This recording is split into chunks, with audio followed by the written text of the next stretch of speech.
Bonjour à toi. Cette semaine, je suis en interview avec Mehdi Belmahati, qui est docteur et chercheur en neurosciences et qui va nous parler des astrocytes, qui sont une population cellulaire dans notre cerveau et sans doute ailleurs, et qui ont des rôles magnifiques en ce qui concerne être un support physiologique pour la conscience de reliance.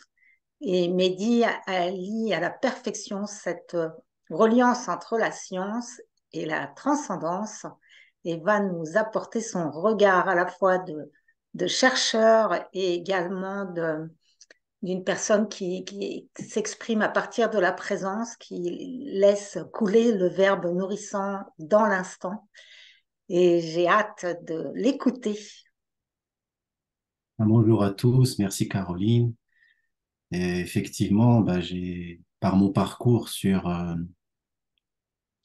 les études en neurosciences que j'ai faites, ma spécialité c'était les astrocytes. Donc c'est des cellules qui caractérisent le cerveau et qui sont très abondantes en fait. C'est la matière blanche.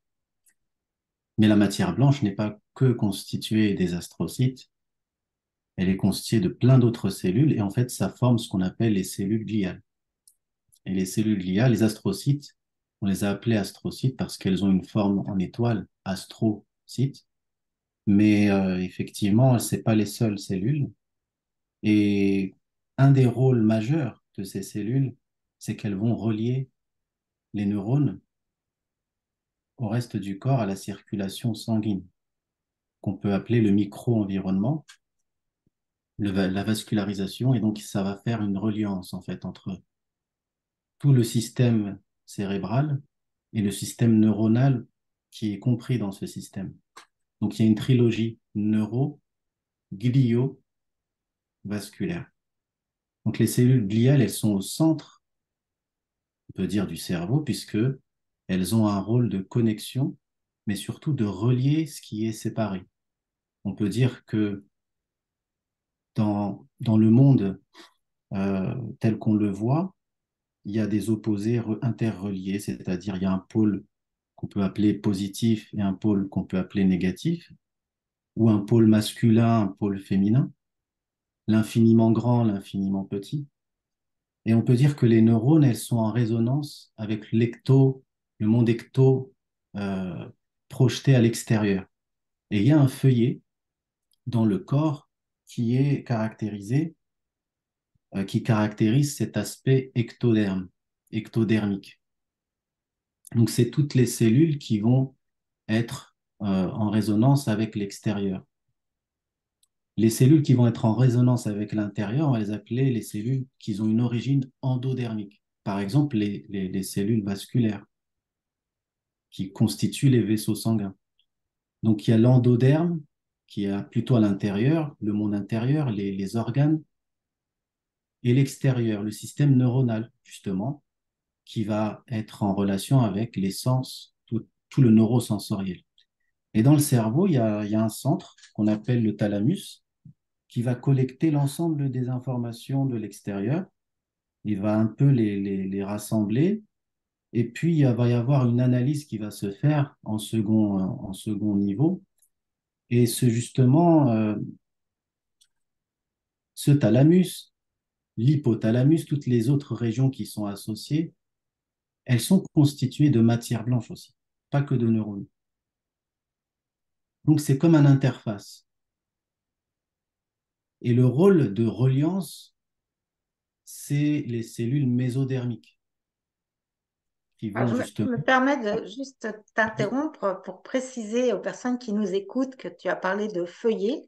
Et le Voilà. feuillet, c'est une étape de différenciation des cellules dans l'embryon. Donc C'est ça. peut-être que juste que tu définisses un petit peu les feuillets pour nos auditeurs.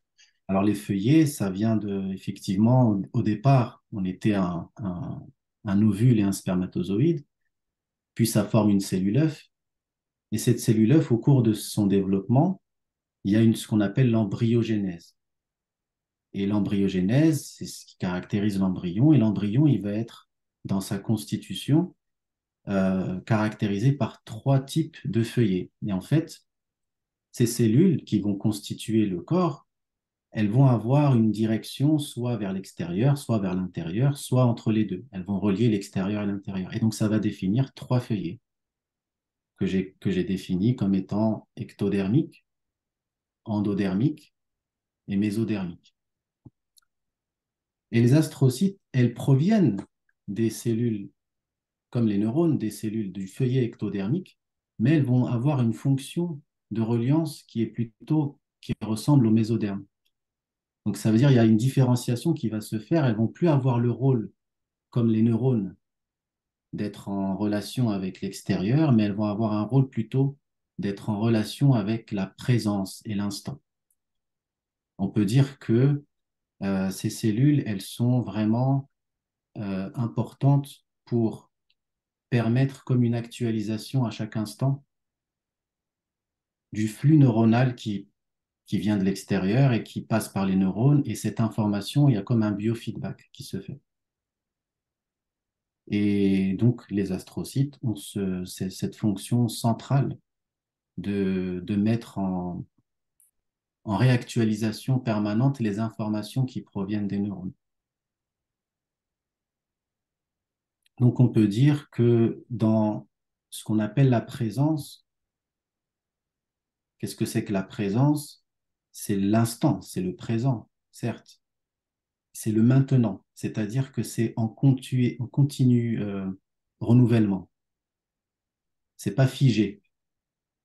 Par contre, ce qui va être figé, c'est ce qui est déjà passé, ou alors ce que l'on va projeter, et on va avoir une fixation sur quelque chose qu'on aimerait avoir ou qu'on aimerait que les choses se passent de telle ou telle façon.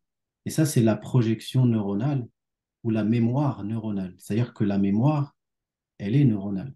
En revanche, l'astrocyte, il est connecté à la présence et plutôt au souvenir. Le souvenir, c'est vraiment ce qui nous relie à notre essence, ce qui n'est pas changeant, Tu peux, ce qui est... mais tu peux m'expliquer la différence que tu fais entre mémoire et souvenir? Bah, disons que la mémoire se réfère au passé ou alors à un futur projeté dont on ne sait pas s'il va advenir ou pas. Donc ça forme une boucle. Le passé, c'est-à-dire ce qu'on a vécu, et le futur, ce qui nous arrive. Mais ce qui nous arrive en fonction de ce qu'on a vécu, ça va former une boucle comme ça, passé, futur, et qui constitue notre vie actuelle, le présent, ce qu'on appelle le présent. Mais la présence, c'est un espace qui est au-delà, on va dire, des limitations. C'est ce qui est toujours, euh, qui ne change pas en fait. Notre essence, par exemple, depuis notre naissance, notre forme, elle change. À 5 ans, à 6 ans, à 20 ans, 40 ans, on n'a pas la même constitution physique. Nos cellules, elles aussi changent. Elles meurent, elles naissent. Donc, tous nos constituants, depuis les molécules, les particules, les cellules, les organes, sont à chaque fois en renouvellement. Et notre corps aussi, notre mental aussi. Mais il y a une essence, ce qui nous caractérise. Ben, on est le même quelque part. Notre conscience, elle est la même depuis le départ jusqu'à... En fait, elle est hors temps et hors espace. Et donc, les neurones, elles sont en résonance avec le temps, avec le temporel. Quand on est en train de penser, bah, le temps automatiquement se met en mouvement. Parce que le temps, c'est un mouvement avec une vitesse et ça va créer un espace avec des événements qui nous arrivent. Mais ces événements se passent où? Dans quelque chose, c'est comme l'écran sur lequel va se dérouler un film. Et l'écran, il est immuable, n'a pas de... C'est notre essence, donc il ne change pas. On ne le voit pas, on n'en est pas conscient parce que on est comme dans une hypnose, on est pris par le film et par les actions qui se déroulent, et donc on va s'identifier à notre corps, à notre mental, et l'interaction des deux va créer une personnalité. Et on va se focaliser, on va dire je. je m'appelle Mehdi, je suis docteur en neurosciences, j'ai 34 ans. Et donc, ça va nous définir pour un instant, pour un moment. Mais ça reste une identité temporelle. En revanche, notre identité intrinsèque, le je suis, ce qu'on appelle la présence, c'est un temps qui s'annule et un espace qui est infini. On peut le définir comme ça. Et c'est là où la science, elle nous aide parce que on commence avec la physique à entrer dans une physique quantique où justement les possibilités, le champ de tous les possibles, c'est un champ dans lequel justement on peut faire l'analogie avec un champ qui est infini, dans lequel il y a toutes les possibilités temporelles qui peuvent s'actualiser, se mettre se potentialiser, c'est-à-dire être potentiel et s'actualiser, c'est-à-dire se mettre sous nos yeux et on peut le vivre. Donc voilà un peu la dialectique de ce que c'est que le temps et l'espace. C'est un mouvement qui est relié, l'espace et le temps, avec Einstein, ça a été montré comme quoi c'était le même, on va dire, il y a une continuité espace-temps. En revanche, avec la physique quantique, ce qu'elle nous apprend, c'est qu'il y a une discontinuité justement dans le temps. À la fois, les choses apparaissent et disparaissent. Donc, une molécule ou un atome ou une particule, elle va apparaître, disparaître. Et chacun, à son échelle, à l'échelle des atomes, à l'échelle des molécules, à l'échelle des cellules, il y a une temporalité différente. Une cellule, elle va apparaître et disparaître au bout d'un certain nombre de jours. Mais étant donné que toutes ces constituants, que ce soit les cellules, les organes, les molécules, sont constitués d'atomes et de particules, ben on peut extrapoler la physique quantique à la biologie et dire que au niveau biologique aussi, il y a une discontinuité dans le temps. C'est-à-dire que au-delà de notre identité, je suis né à tel endroit, j'ai tel âge, je fais telle chose, il y a un espace entre le temps et le temps d'après qui est un temps infini. Et donc, à ce moment-là, c'est cet espace-là qui peut se dilater et ça s'appelle la présence. C'est ce silence qui est entre deux pensées. Et donc, les cellules gliales, l'hypothèse, ça reste à démontrer, c'est que ces cellules sont en résonance avec la présence, la conscience. C'est comme une porte et un pont qui va nous connecter avec cette vastitude, cette infinitude, euh, on va pas dire hors espace-temps parce que ça reste dans un certain temps, mais tellement rapide qu'il s'annule presque. Il tend vers zéro. Et un espace qui est tellement infini que, de la même façon, l'infini et zéro, ce ne sont pas des nombres, ce sont des singularités. Donc, c'est ce couple-là, zéro, infini, qui caractérise cette interface qui est, en physique quantique, la, le silence entre deux pensées, le silence entre deux apparition, une disparition d'une particule. Bah, c'est pareil au niveau psychologique qu'au niveau biologique. Une cellule, elle apparaît, elle disparaît. Et voilà, en gros, pour résumer, ce que je définis par la présence et ce que je définis par les cellules gliales, leur origine et en quoi elles sont reliées à la présence. Après, on peut approfondir aussi, hein. Il y a c'est tellement vaste comme sujet que ça implique à tellement d'échelles, en fait, ça peut se mettre en relation puisque tout est relié. Donc, on peut le voir à l'échelle biologique, à l'échelle psychologique, à l'échelle sociale, à l'échelle euh, cosmique. De la même façon, on peut faire la relation avec euh, les planètes, le système solaire, parce que tout ça, en fait, l'être humain, c'est cette interaction, interférence entre toutes les petites particules jusqu'aux organes, jusqu'à l'organisme, et la Terre et vers l'infiniment grand. Donc l'infiniment grand et infiniment petit, pardon, se rejoignent en l'homme. Donc, en fait, L'être humain, les ouais. astrocytes nous permettent d'harmoniser tous les cycles en nous, les différents cycles. Bah, disons que c'est l'archétype de la reliance dans le système du corps humain. Mais ces astrocytes, il a été montré qu'on en trouve aussi dans le cœur et qu'elles ne sont pas isolées que dans le cerveau. Et il y en a dans le ventre aussi?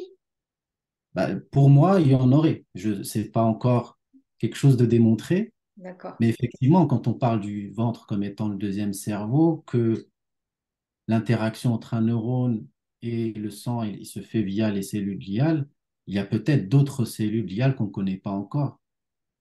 Et d'ailleurs, il y a des cellules gliales qu'on connaît, qui s'appellent les oligodendrocytes. Donc, c'est un autre type de cellules gliales qui vont entourer les neurones du corps humain, qui vont vers les muscles. Donc, un nerf qui va innerver un muscle, il est entouré de cellules gliales. Alors, ces cellules gliales, c'est comme une gaine qui va entourer le neurone et elles vont permettre, du coup, euh, de faciliter la conduction nerveuse. C'est là où on en est pour les recherches là-dessus. Mais on se rend compte que les cellules gliales, elles ne sont pas figées, c'est-à-dire qu'il y a un renouvellement qui peut se faire, donc elles peuvent naître. Il y a une plasticité, si on veut, c'est-à-dire que euh, elles naissent et elles disparaissent aussi. Il y a des cellules gliales embryonnaires, des cellules gliales primordiales, puis elles se différencient en cellules gliales adultes. Et dans cette genèse des cellules gliales, c'est pas quelque chose qui est uniquement qui se fait à l'état d'embryon, mais qui se fait aussi à l'état d'adulte. Donc là, on a des cellules, déjà des neurones qui naissent et disparaissent. Ça s'appelle la neurogénèse, ça existe dans l'hippocampe. Mais on a aussi une gliogénèse. Et ça, c'est des études récentes qui sont dans cette investigation pour montrer qu'effectivement, il y a cette plasticité gliale aussi, pas que neuronale. Et concrètement, qu'est-ce que l'on peut, comment on peut enfin, faire ou non faire pour développer cette population cellulaire et Au niveau médical ou au niveau... médicale ou pas? Enfin, moi, je pensais, alors peut-être que je me trompe, mais on parlait de la maladie de Parkinson. Je croyais que c'est une démyélinie, enfin, que c'était un problème Hmm, de myéline, donc qui est cette couche protectrice dont tu parlais des neurones. ouais. Et par exemple, donc par rapport à la maladie de Parkinson, mais nous, en tant que personnes en relative bonne santé apparente, en tout cas, si ces astrocytes sont le support de la reliance, je veux dire, comment être plus en contact avec eux pour être plus dans cette, justement, cette vision de l'unité, y compris au niveau de nos relations, parce que c'est là où souvent c'est le plus compliqué. La stratégie médicale, elle, c'est pas comme nous quand on est en relative bonne santé, on a d'autres outils que les outils médicaux. Donc on peut avoir des outils de prévention, des outils où on va se mettre dans la présence. Donc ça, c'est euh, toutes les traditions, toutes les techniques, on va dire, de psychologie ou de développement personnel, etc., qui vont essayer d'agir sur ce qu'on appelle le moi, en fait, c'est-à-dire essayer de contrôler notre régénérescence, etc. Bon, est-ce qu'on peut vraiment contrôler ce genre de choses? À mon avis, c'est pas vraiment le cas. On n'a pas de contrôle vraiment sur. On ne peut pas contrôler le métabolisme de nos cellules juste par la pensée. Simplement, le fait de s'exercer à se mettre dans la présence, c'est comme un silence dans lequel, comme quand on était en embryon, on va laisser le corps lui-même faire cette reliance. C'est pas quelque chose qu'on va apprendre ou une technique qui va nous permettre ou une méthode pour améliorer ou pour rajeunir nos cellules, etc. Quand on fait ça, le corps, il est tellement intelligent qu'il va trouver toujours une stratégie et il y aura des effets secondaires ou il y aura ça va jamais être quelque chose de vraiment 100% efficace. Alors, les stratégies médicales, elles vont essayer d'agir sur l'ADN, de retarder le vieillissement, d'agir vraiment sur des gènes avec des outils comme des vecteurs viraux. Enfin, il y a plein d'outils, toute une panel thérapeutique. Mais là, on est dans la thérapie. Et effectivement, c'est pareil, ça n'engage pas 100% d'efficacité, puisque c'est toujours agir au niveau moléculaire, donc molécule contre molécule, et toujours, il y a un effet secondaire, puisqu'on n'arrive pas vraiment à spécifier l'endroit où on veut agir, et parce que c'est une globalité, le corps. Donc, dès qu'on touche quelque chose, il y a tout le reste qui est impacté. La seule, je dirais, technique, mais ce n'est pas une technique, c'est d'être. Et être, ça ne s'apprend pas. C'est quelque chose qui est normalement, physiologiquement, naturel. Et pour cela, il faut intégrer le fait que tout est rythme. Déjà partir de ce concept-là, que ce soit des cellules, des molécules, les cellules gliales, les oligodendrocytes, les astrocytes, elles ont un rythme. Et il y a une chronobiologie derrière. Lorsqu'on va se mettre en phase avec cette chronobiologie, lorsqu'on va se mettre en phase avec la nature même des cycles, au lieu de changer, de vouloir impacter et changer le cycle, on va laisser le cycle se dérouler. Mhm. Et la présence, c'est ça. Mhm. C'est-à-dire accepter les opposés qui sont interreliés. C'est-à-dire, une molécule, ben, le matin, elle va avoir un pic et puis elle va avoir un down. Enfin, le contraire du haut, ça va avoir l'activité va diminuer. Donc, ça forme une sinusoïde. Et tout est rythme, c'est ça les rythmes. C'est-à-dire qu'il y a l'insuline qui est sécrétée, puis il y a le glucagon qui est sécrété. Alors, l'insuline, en fait, Va diminuer le sucre. libère du glucose. C'est dans ce sens-là. Et le glucagon le stocke. C'est juste pour expliquer ça. L'inverse. L'insuline, L'inverse. oui, elle va libérer non, elle va stocker le sucre et le glucagon va libérer le sucre. Ok. Et ça se fait au niveau du foie en relation avec le pancréas et on sait que le foie, il a une activité qui est optimale à certaines périodes de la journée. Et quand on perturbe les cycles naturels de chaque organe, eh bien, on trouble les rythmes et du coup, il y a des perturbations des cycles. Et c'est ce qui fait que ben, on ne se sent pas bien ou que on a telle ou telle pathologie. Donc, l'origine même des pathologies, si on parle ce langage-là, elle est liée au cycle. Maintenant, lorsqu'on sait, on a cette connaissance qu'il y a des cycles et qu'il faut accepter le cycle et l'opposé le cycle qui monte et le cycle qui descend et accepter que c'est des opposés qui sont interreliés. C'est comme ça que fonctionne une cellule, une molécule, un atome. C'est par ces opposés interreliés. Et il y a un mathématicien et un philosophe roumain, Pasco, qui a défini et a caractérisé cette logique antagoniste. Il disait que il y a toujours dans la manifestation des molécules, des atomes, etc., ce cycle potentialité, actualité. Ça s'actualise et ça se potentialise. Donc le glucagon, quand il s'actualise, l'insuline se potentialise et inversement.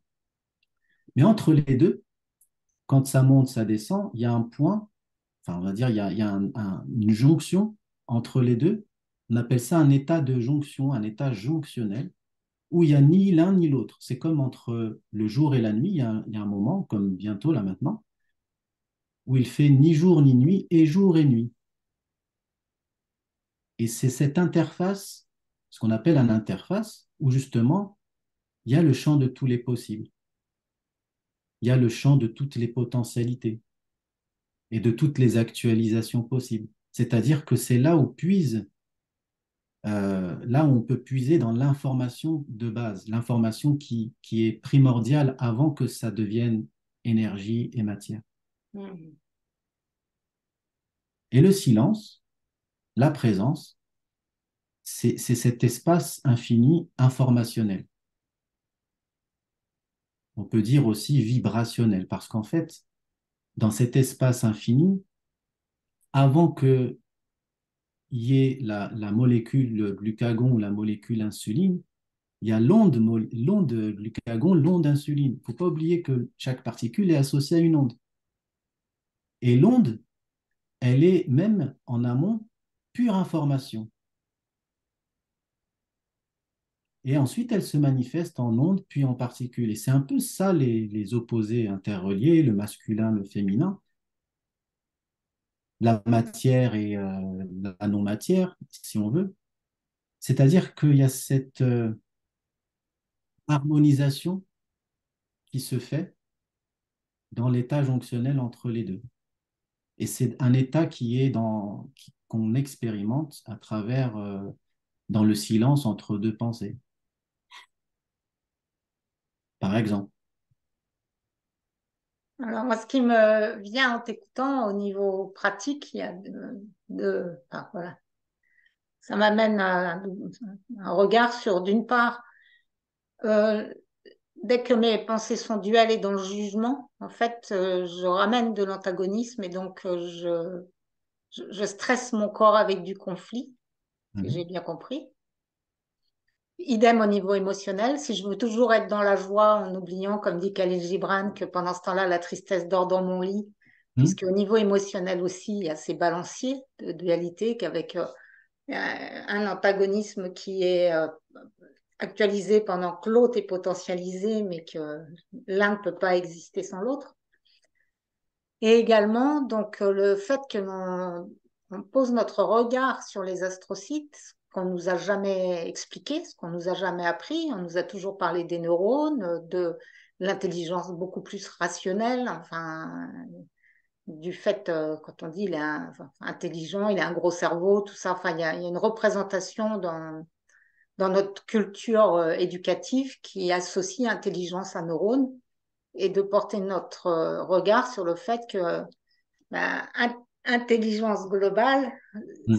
ce sont avant tout les astrocytes. Et peut-être que voilà, de porter C'est-à-dire, c'est l'attention sur nos dualités et dire merci à nos astrocytes, déjà, c'est plus des pratiques donc méditatives qui augmentent le silence entre deux pensées, permet au corps de se rééquilibrer de lui-même puisqu'on devient moins interventionniste en fait.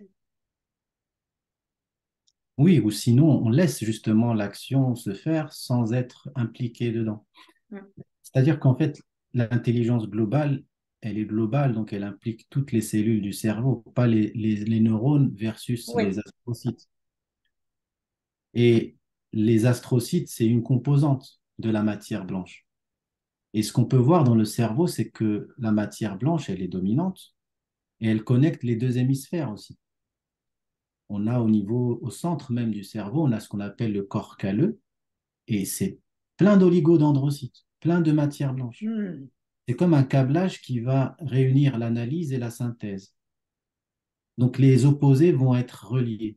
Ils sont toujours interreliés. Simplement, quand on est dans un pôle versus un autre, effectivement, il y a un manque d'activation gliale, on va dire. On va dire que les neurones sont dominants dans leur activation par rapport aux cellules gliales. Simplement, c'est une question de se mettre au diapason de nos cellules gliales, en fait. Et pour ça, ça demande de retourner le regard à l'intérieur. C'est-à-dire le regard, il est souvent projeté vers l'extérieur. Et on appelle ça le regard ecto, je sais pas comment on pourrait dire ecto-jectif, mais il y a aussi le regard qui peut être tourné vers l'intérieur, mais qui est tourné vers l'endo, et donc vers notre passé ou vers notre ego. Si on veut, la projection vers l'extérieur, elle est linéaire, c'est-à-dire que on va avoir un événement, il y a un autre événement, il y a une cause, il y a un effet, et on va chercher de façon linéaire à comprendre. Mais si on imagine que c'est comme une toile d'araignée où tout est relié, en fait, ça part d'un point et ça diffuse de manière radiante. Maintenant, le phénomène inverse, et c'est un peu ça, on va dire, en Orient, qui prédomine, c'est qu'on tourne autour la pensée, elle est cyclique au lieu d'être linéaire. Et là, on tourne autour d'un centre qui n'est pas le mésoderme, ou la conscience qu'on peut appeler mésodermogène. C'est-à-dire qu'on est tourné vers une conscience qui est centrée sur l'ego. Et l'ego, c'est le résultat du corps et du mental. Cette interaction-là va produire un ego qui est en fait une virtualité. C'est-à-dire que une projection fictive sur le futur liée à un passé, quelque chose on aurait vécu. Donc on va vouloir éviter quelque chose parce qu'on a eu peur à tel moment et le cerveau, lui, il va par réflexe, il va dire, j'ai vécu ça avant, je ne veux pas le revivre, donc je désire vivre telle et telle chose pour ne pas avoir peur, pour éviter de tomber dans le passé et revivre la même chose qui a été vécue avant. Alors qu'en fait, ce phénomène-là, il est un peu, on va dire, pernicieux parce que il n'amène pas l'instant et la présence et le renouvellement de chaque instant. Donc c'est comme une physiologie qui est figée, fixative, elle focalise, elle nous réduit à des événements qui sont extérieurs ou qui sont intérieurs, mais il n'y a pas la reliance entre les deux. Il manque un chaînon dans cette... C'est-à-dire que de base, c'est normal d'avoir cette conscience tournée vers l'extérieur et vers l'intérieur, mais il faut relier les deux pour avoir une conscience globale. Et donc, la conscience de reliance, elle est, son archétype, ce sont les cellules gliales, entre autres les astrocytes et d'autres cellules qu'on connaît et d'autres qu'on connaît peut-être pas encore. Et l'analogie se fait aussi à travers les trois interactions en physique. On a toujours trois, tout comme on a trois consciences, tout comme on a trois cerveaux, on a aussi en physique trois interactions. Il y a l'interaction qu'on appelle forte, qui est liée à la force qui va donner la masse et qui va donner le corps. Il y a l'interaction gravitationnelle qui va un peu dire ce qui va être une courbure de l'espace et du temps et qui va faire tourner tous les éléments autour d'un trou noir, d'un centre. Et il y a l'interaction électro-faible qui est le champ visuel électromagnétique. Et l'interaction faible qu'on trouve dans les noyaux des atomes, qui est en fait une lumière qui est 10 fois plus forte, 10 fois plus intense que la lumière que l'on voit, et qui n'est pas visible, mais qui est plus dominante. Et c'est cette lumière-là qui a été identifiée par les physiciens en astrophysique comme étant la lumière lourde. C'est-à-dire que la lumière que l'on voit, qui constitue à la fois le champ électromagnétique, cette lumière, elle se condense, elle va constituer notre corps, parce que notre corps, c'est c'est de la lumière condensée. Et en plus, quand on analyse la matière, on voit qu'elle est vide. C'est pourquoi? Parce que c'est de la lumière à la base. Et cette lumière qu'on ne voit pas, elle est 80% ou plus de l'univers. Et il se trouve que les cellules gliales auraient, c'est l'hypothèse, cette sensibilité à cette lumière dite électro-faible. Donc, elles vont entrer en résonance avec, on va dire, le champ de la conscience. Conscience universelle. Oui, qu'on peut dire universelle, qu'on peut dire... effectivement, elle est globale, elle va unir les polarités, que ce soit l'infiniment grand, l'infiniment petit, l'extérieur et l'intérieur.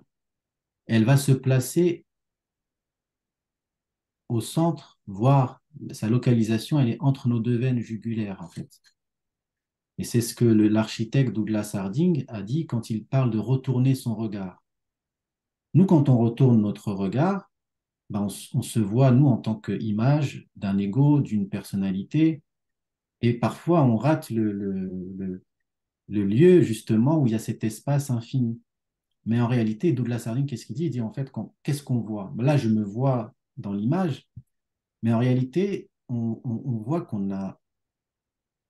on se voit sans avoir de tête en réalité. Et il appelle ça la vision sans tête, c'est-à-dire que je vais percevoir le monde extérieur à partir d'un point qui est la conscience. Et c'est de là que tout part. C'est un peu inverser le regard. Nous, on a un regard qui est tourné vers l'extérieur. On a été éduqué à avoir ce regard-là, à s'identifier dès petit, à dire je suis, je m'appelle un tel. Et du coup, on a été éduqué à nous identifier à notre corps et notre mental. Mais un bébé, lui, il parle pas, il dit pas je, il parle à la troisième personne. Il n'est pas encore identifié à son corps et à son mental. Il va dire il a faim ou Jean-Pierre a faim. Enfin, il va parler à la troisième personne. Et avec l'éducation, avec le temps, on commence à avoir cette personnalité. Mais il arrive un moment où cette personnalité prend trop de place et elle nous déconnecte de notre présence.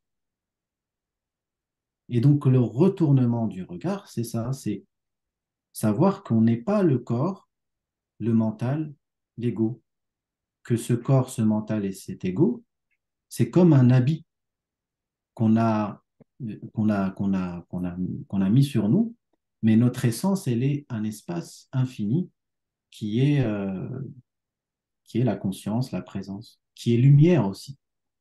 Donc on rejoint la physique, on rejoint notre cher Douglas Sardine qui a défini de manière objective, et il parle de la science de la première personne pour définir et décrire justement à travers des exercices particuliers, on pointe le doigt vers l'extérieur, puis petit à petit, on le pointe vers nous-mêmes.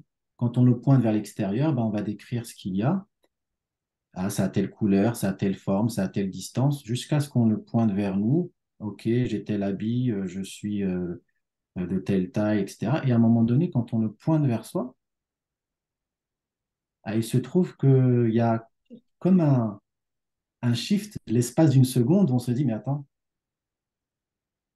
c'est comme si le point de référence, le référentiel, fait une translation de notre corps vers un espace qui n'a pas de dimension, qui n'a pas de couleur, qui n'a pas d'odeur, qui n'a pas de... Et c'est ça le soi, c'est ça la conscience. À partir de là, cette conscience, elle s'élargit et elle devient universelle. C'est-à-dire, on se voit comme étant à la fois le sujet et l'objet, et à un moment donné, il n'y a ni sujet ni objet, on est le tout et on n'est rien en même temps. C'est quelque chose à la fois paradoxal et en même temps, c'est là où les deux opposés sont reliés. Et on appelle ça, au lieu de parler de la dualité, on va parler, c'est un mot que Aziz Al-Amrani nous a beaucoup répété, s'appelle la dualitude. Et donc, cet état de dualitude, il est c'est la fonction gliale et la fonction même du cœur qui a une fonction de reliance où elle va harmoniser l'ensemble de tous Mm. les événements, de toutes les cellules, toutes les particules. Elles vont tous entrer dans une symphonie, un ordre, un cosmos. Mm. Merci. Je pense qu'on va rester sur cette belle conclusion. Enfin, si tu veux ajouter peut-être quelque chose ou... J'avais envie d'ajouter quelque chose par rapport au... J'avais dit les trois cerveaux, puis les trois interactions, et je voulais dire aussi les trois logiques, parce que ça rejoint ce qu'on disait tout à l'heure, la logique linéaire, la logique Circulaire. circulaire et la logique radiante. Et Lupasco, ce chercheur, il parlait de semi-actualisation, semi-potentialisation. Et c'est ça la dualitude, c'est ça la conscience de reliance. Mm. Voilà. Merci beaucoup, Mehdi. Voilà. Merci à toi et Et merci à tout le donc, monde. si les personnes veulent te joindre, il y a ton mail qui va être C'est en ça. dessous dans la description. Et si des personnes veulent t'interviewer, tout à fait Avec partant plaisir. pour partager. Merci beaucoup. Dans la joie et la reliance.